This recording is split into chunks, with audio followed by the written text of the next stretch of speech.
welcome to Local Omaha. I'm Ken Bartholomew. And I'm Kelsey Weedle. We're a televised podcast featuring business owners, community leaders, nonprofits, and entrepreneurs. And this week, Kelsey, our guest. This week, our guest is Jason Porto, and Hello. he's here to represent his business, Groundbuilders. Hi, Jason. How we doing? Good. Thanks for coming on. Of course. Okay, Thanks for having me. Tell us a little bit about your business and what it is you guys do.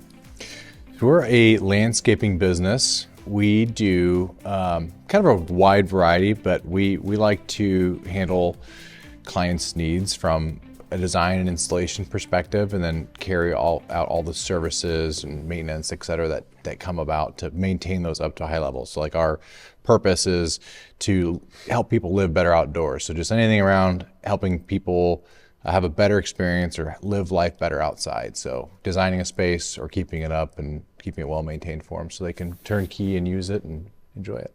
Very cool. I never know what to say when people ask me about what exactly your business offers, because I feel like you have so many different things that you do, and I see your trucks everywhere. So what do you focus on mainly right now? It's like our cycle right now. I mean, it's wintertime, so snow removal is a big part. So we still align that with kind of who we are as our identity by helping people have safe places, enjoy their space still outside, not have to hassle with the removal of snow. But mostly it's commercial businesses, but so just helping them keep a safe sidewalk, parking lot, et cetera, people getting out of their properties. But we're doing a lot of now, like to our main season, which is the landscaping season. Just a lot of preparing, organizing, training, but training's been a huge push for us this season. We just want to make sure our team is just as ready as they can be to handle, because when we hit March, it's like go time. Right. It gets crazy. So it's just a lot of preparing for that. So I know we sat down a while back, and one of the things, when I think of landscaping, I think maybe some people automatically think of, hey, it's springtime, I need some mulch dropped off, so on and so forth. Maybe I pick up a few plants, that type of thing. And I know that that's a service that you provide, but I was really kind of surprised at the comprehensive offerings that you do have. So when you look at, for example, several weeks back, we had Andrew with Relax Pools. And, you see that pool, but you see everything complimentary around it. And that's really also a lot of what you offer as well, right? So from the extended patios to pergolas, et cetera. Is that? Totally. Yeah, we work a lot with pool contractors, just more in tandem with them. So they'll put a pool in, and they like to do what they're good at, and then leave the rest of it for somebody else, which is where we come into play. We love handling drainage, sod, putting things back to look beautiful again. But usually involves that most of the time, not all the time. People want to live better outside. So they want to build the outdoor kitchen. They want to build a structure or some sort of like shade structure. We're a dealer for structure. It actually is the brand of it. Or the aluminum louvered pergola system. So you can open and close them. So they're watertight when it's raining, or if it's beautiful out, you can have them wide open.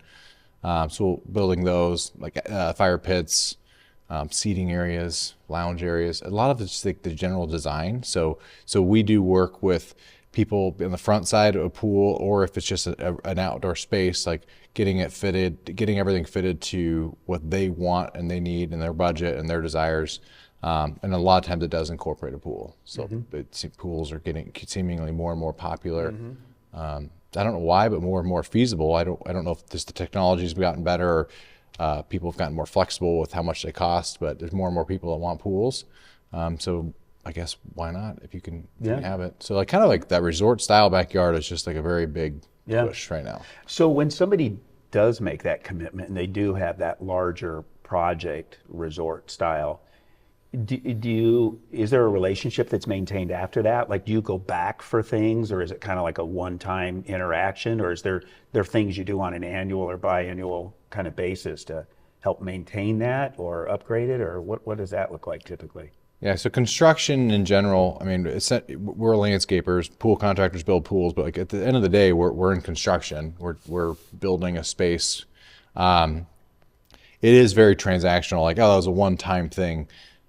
But there is, to keep those spaces at that level, like what they looked like when they were first put in, it does take a lot of work. So we're trying to do, a big push has been like, we want to build service packages around helping people enjoy those spaces with less hassle.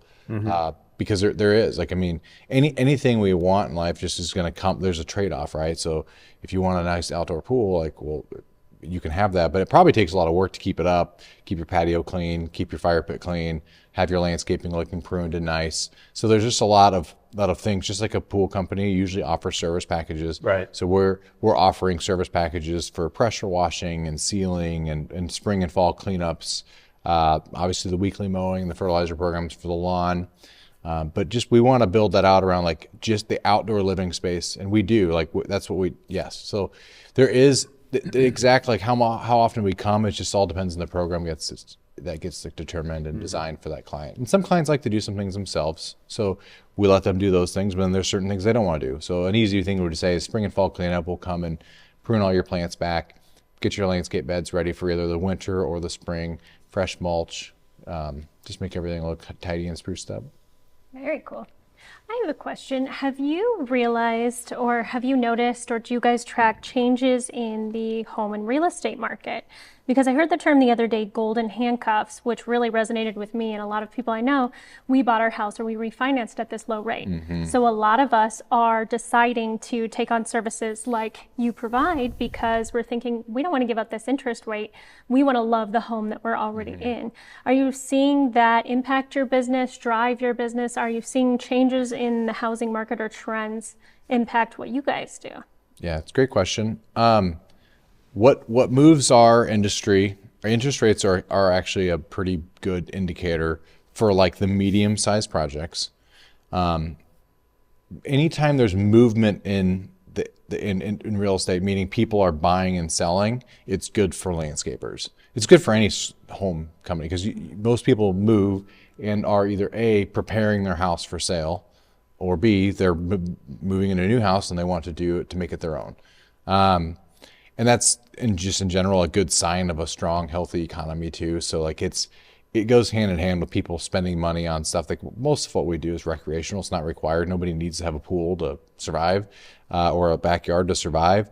But so when people are moving in real estate, it is helpful for industry. Now, it is.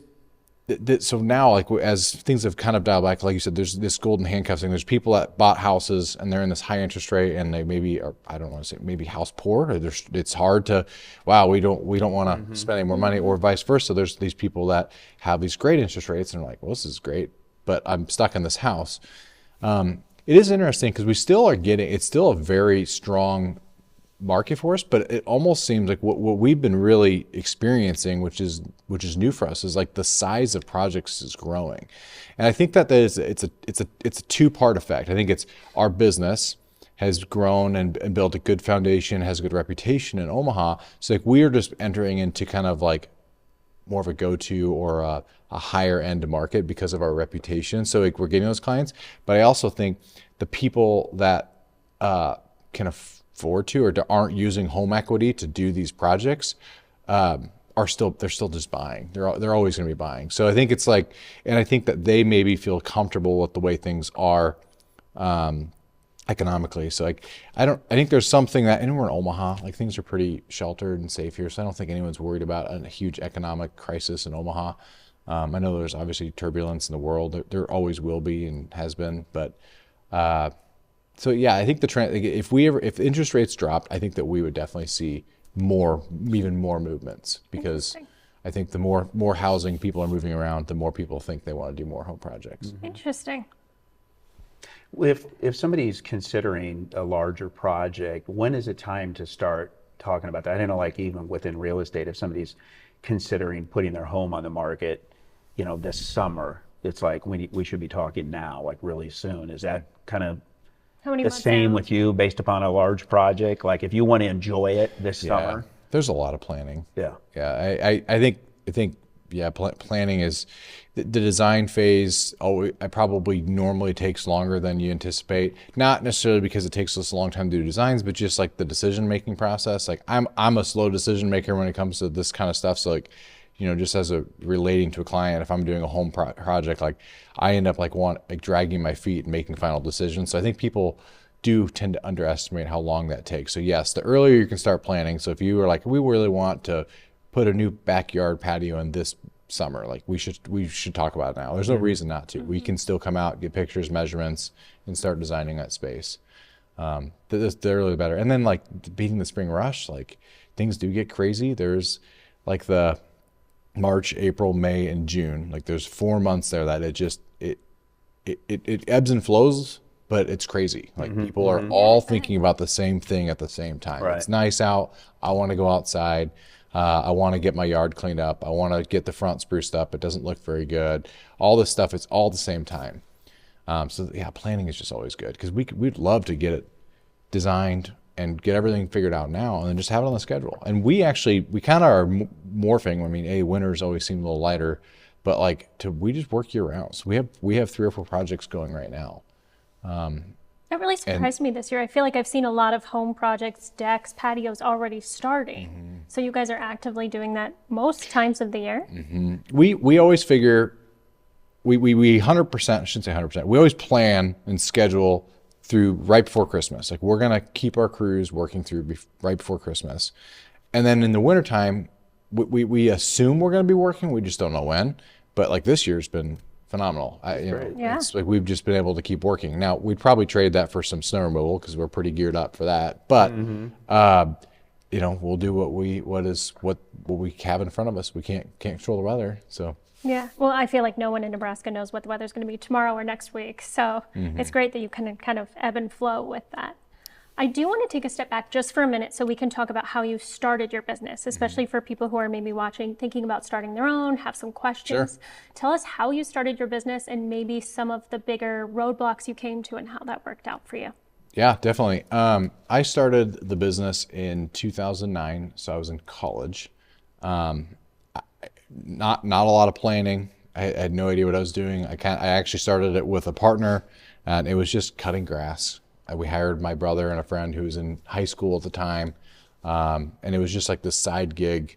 I assumed it was going to be easy. I don't know, maybe maybe like a lot of younger Those are people. like the fatal first words of all business starters. So we got into it, and I'm a yes man a little bit. So like I kind of was just like, yeah, we could do that. So I kept wanting to take on new work and new projects and different types of things. The partner I had did not. He's still one of my best friends. So he's like, hey, I don't want to do this. I just want to cut grass. And I was like, cool, no problem. So I bought him out. It was a tiny little business, but at that time. So after that first year, then I was just on my own with it. But it was a lot of just saying yes and a lot of hard learning lessons. I probably still have hard learning lessons, but for the first, I say 7 or 8 years was mostly just kind of like figuring it out. I love learning, but I'm not necessarily the fastest learner, and I learn usually by either failure or like doing it. So I just had to learn a lot of things the hard way. But I would say the first 7 or 8 years you could maybe borderline not even call it a business. It was just me and working really hard and a few guys and trying to do something. Didn't know exactly what, but we started getting a footing probably like 2016, 2017, where I started to see like, well, we can grow and do some things. And then when we moved, our facility we had in Waterloo, we built that in 2018 and moved in. It was just like a massive catalyst of growth for us during that period. A lot of more hard learning lessons. Like we had this big growth. I made some hires, probably some wrong hires. Had to reel back and figure out what to do with that. And we kind of doubled again in size between 2019 and now. And we just finished our another new facility that I believe is going to be for a very long time, but it's also in Waterloo. It's just across Maple Street. So we're excited to be moved in there. So 2025 was kind of the year of pushing and grinding to get that done and get moved in there. But yeah, so what motivated me to do it though? Like I don't really know, other than I've always had a knack or a thought of like probably an entrepreneurial spirit of like how things work, how you can maybe like bring value to it, monetize something, or like, hey, if I do this, I should get a piece of this or pay for this, which didn't make sense exactly in the landscaping world, but just growing and learning. I have a few friends that I've met along the way that challenged me, and like I thought bigger than I did, and just made me think bigger, and it's really changed my perspective and my that's cool. mindset. That's so cool. I love meeting people that, kind of expand your view of Right. your business. That's Yeah. fantastic. Yeah. So yeah, I just so that's been really cool, and just the more I realize it, like just the more you surround yourself with the people that whoever you're surrounding yourself with is who you're going to become. So it's just changed over time naturally. Like it's not, I haven't necessarily intentionally like fired a friend or said, hey, we can't be friends anymore. Right. Just like I'm just spending more time. Plus, having 3 kids, I don't have as much time, so I have to be very selective of where I You really have to narrow it down. where I spend that extra time that I have. But yeah, it's been a really awesome, fun journey. It's been hard, but hard doesn't necessarily mean bad. Right. There's been challenges. There's been dark times, but like the thing about the dark times, like I don't think back and like, it doesn't make me feel bad. I actually feel proud or like Right. excited that, hey, we made it through that. Yeah. Right. Exactly. So it's been good. We have big dreams, big goals. I feel Like- like you've grown so much just since we've known you for 5-6 years. Right. We've seen your business grow so much, and you have this beautiful new facility that you've already grown into. And it's really cool to see your journey and growth, as well as seeing your trucks all around town. I feel like every time I turn, there's a Groundbuilders truck. What would be maybe one piece of advice you would give to an entrepreneur who's looking to either start a new business, expand their business? What would be the one thing that stands out that you would tell them?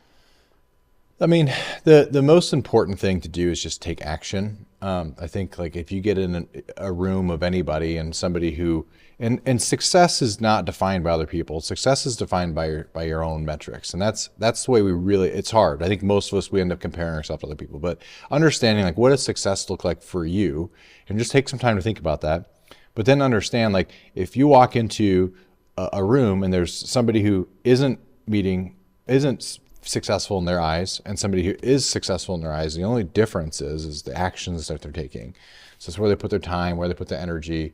And I think that, I fall into this trap too, the paralysis by analysis, like just overthinking things. So like, I think sometimes it's just better just to get going, just do something, even if it doesn't end up being the right thing, at least there's something, you learn something from that, just momentum forward.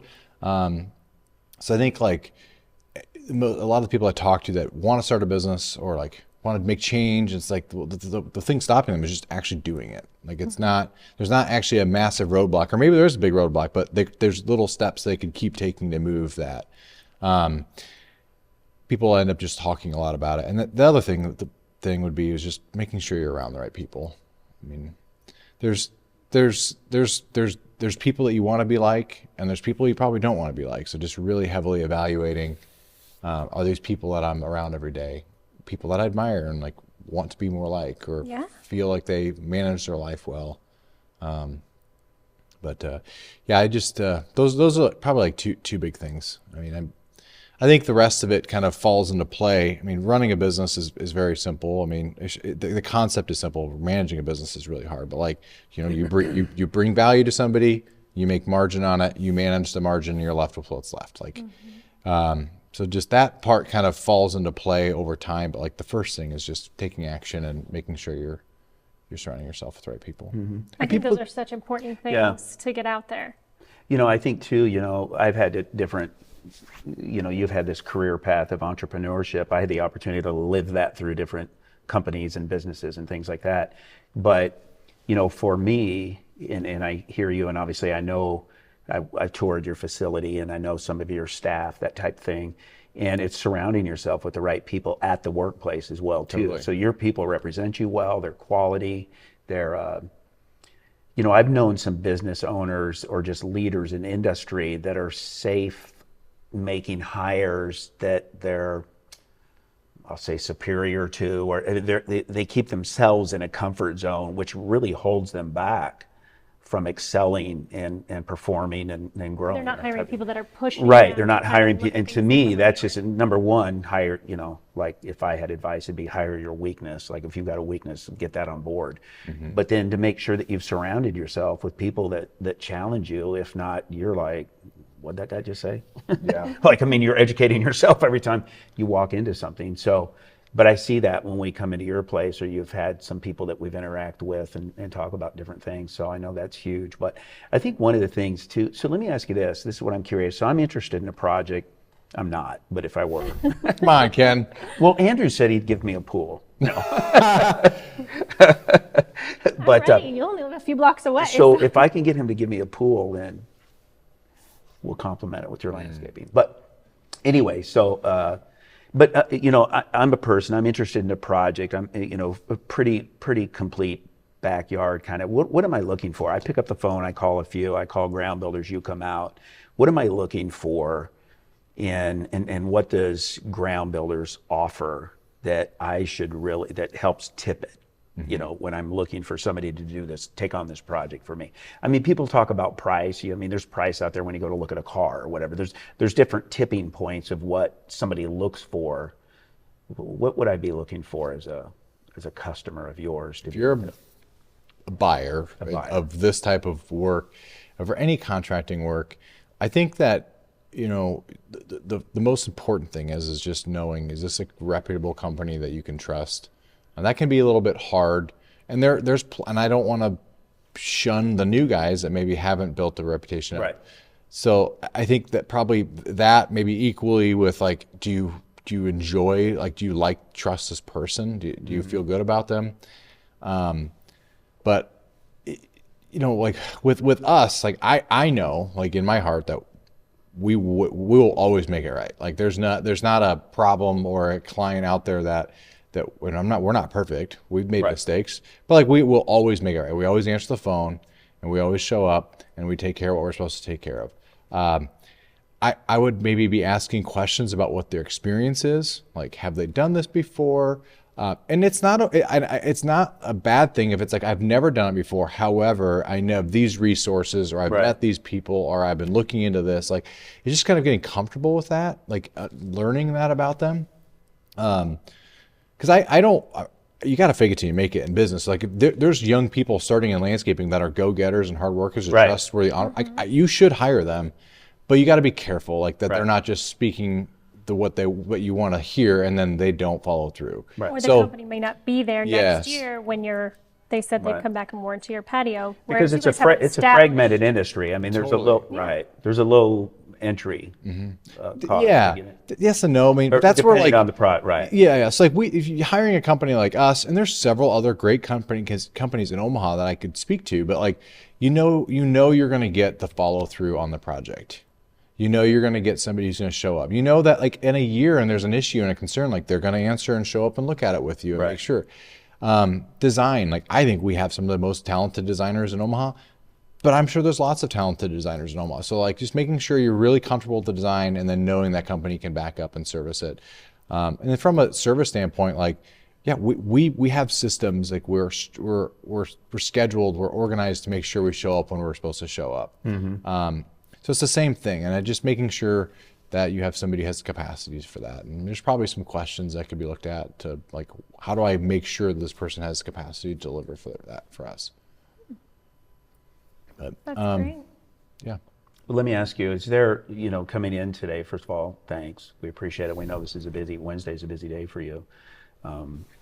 Is there something that you thought we might ask that we haven't asked yet that's important to your industry, to your customer, to somebody looking to do a project, or maybe take on, or as baby boomers of age, we really need somebody to take on our landscaping or help us with our home, kind of a deal with the outside?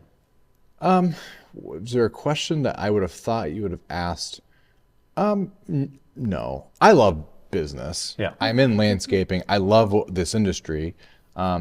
I just would encourage people to just do some research, making sure they have a company that, like, actually cares, is invested in the community, invested in their team.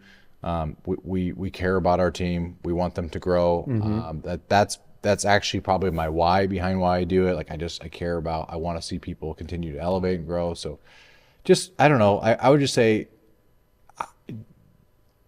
please do hire, and please don't be just beating everybody up for the cheapest possible price. Like, I want to be competitive. Like, I'm here to deliver a valuable solution for you, but, like, if we all value quality work and we all want companies that are going to show up and do the right thing, like we have to take care of our teams, and that just does come from, it usually takes finances, right? Like that's not the only thing, but it does. So I would just say, like, don't be afraid of it. Usually an investment in your home is a good investment, something you can enjoy. Just yeah, I would. Well, you know, one of the things is too, for me, and it's, you know, this is kind of one of the things, I don't know if how 100% holds true, but being in real estate, to me, you can kind of get an idea of what the inside of somebody's house looks like by what it looks like outside. And it's a key, that curb appeal, that first entrance into a home. You know, I don't know that everybody always understands that you start to sell somebody on your house the minute they pull up in the driveway or in front of the house. Or even before they pull up, right. I see a photo. Right. So we've only got about 1 minute left, so I want to wrap up just a little bit. But one thing I wanted to make sure I mentioned, that you mentioned when you were speaking a minute ago, is being involved in the community, which I think for me personally has really helped build trust in your company, because I see you guys supporting every community endeavor, every fundraiser. We see that logo on there, and I think that helps build your business in the community, and we see that you're involved in the community. So tell us a little bit, before we have to go, where your location is and where they can find you online if they have questions about your business. Sure. Yeah, so we're located just west of Elkhorn, in Waterloo. And we love our community. I think the town is awesome. So we try and get involved in all the community events in Waterloo, trying to get more involved in Valley, probably some outreach to Elkhorn that we're pushing for in 2026. But so that's where we're located, is in Waterloo. I mean, you can find us online. Our website's just groundbuilders.com. And all our socials, we try and keep those pretty up to date, some regular posts of what we have going on. But yeah, we'd love to see people at events. We genuinely just want to get to know the people that we're neighbors with and just be involved. I think that, you know, communities coming together and knowing each other is very valuable. Yeah. Everybody grows. We agree. We have a great time doing it as well. Yeah. So. It's always fun. Well, thank you so much for coming on. Yeah, thank you guys. I appreciate this opportunity. Yeah, it's awesome. so much. Appreciate it. Thanks so much for joining us. Thank you.